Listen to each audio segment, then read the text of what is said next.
They were beautiful, brilliant, and completely silent. June and Jennifer Gibbons refused to speak to anyone, except each other. Not their parents, not their teachers, not even the doctors who tried to help them. But their silence wasn't the strangest part. It was the death that followed, and what happened afterward, that left everyone speechless. The early silence. June and Jennifer were born in 1963 in Barbados, then raised in Wales. From the moment they could talk, they shut the world out. They developed their own language. Fast, rhythmic, impossible to understand. It was more than just twin talk. They moved in sync, ate at the same time, breathed in rhythm. If one was hurt, the other seemed to feel it. Doctors called it folie à deux, a shared delusion between two people, but to outsiders, they were unsettling.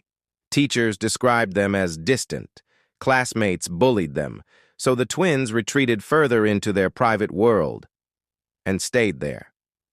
Creativity and collapse. In their teens, the girls turned to writing.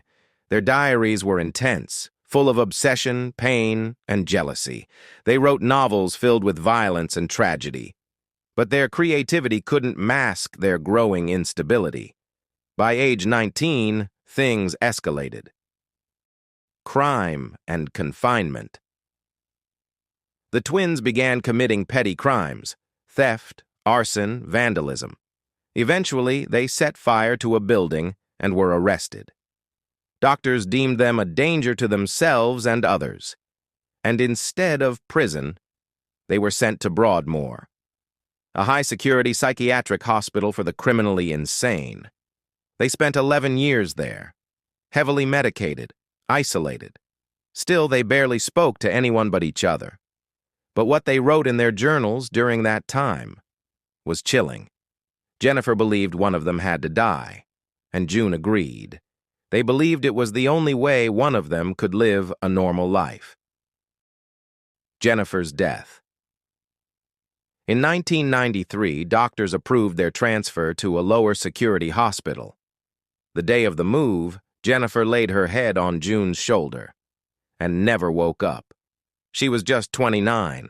The cause? Acute myocarditis, sudden inflammation of the heart. No drugs, no signs of foul play, just gone. Before the move, Jennifer had reportedly whispered to June, "I'm going to have to die now." And what happened next was just as shocking. After years of total silence, June started speaking to everyone, clearly, openly, as if the silence had been part of a pact. And now, it was over. Life after silence. Jennifer's death was never fully explained. Some believe it was psychosomatic, her mind giving up so June could be free. Others believe something darker. But June never blamed anyone. She once said, "We were warily dependent on each other. I didn't want to live without my sister, but I didn't want to live with her either." She was later released from care and now lives quietly in the UK.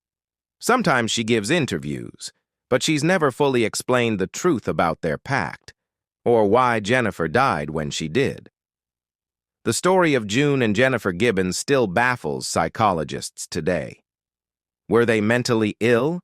Victims of a system that didn't understand them? Or were they something the world simply couldn't explain?